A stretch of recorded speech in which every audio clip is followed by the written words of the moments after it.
So the play is called Borderline Electra. It's about mental health and about some of my experiences in psychiatric hospitals. And it's about how the NHS cuts has changed the way that the nurses behave in the hospital.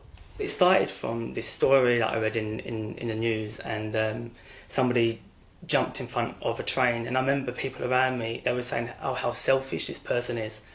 And so, and I didn't agree with that. I felt like this person hasn't chosen to do that, and I heard people say selfish because people were trying to get home. And and it just upset me a little bit, and I just thought, do you know what, maybe it's time to talk about mental health, and maybe it's time to, maybe for me to be honest and about the things I experienced too, because I'd like to see things change in terms of the bigger picture. I mean, my mental health has kind of turned into a number of things.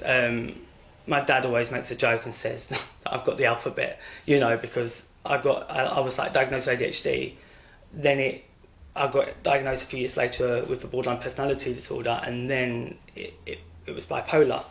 So I think like a lot of the time when I was younger and stuff, because nobody spoke about mental health, I suppose I felt kind of like lost and stuff. And I remember like getting really hyper at school and my friend messing about with me, but he knew when to stop and I didn't. I remember that was a specific moment I thought maybe something's not right.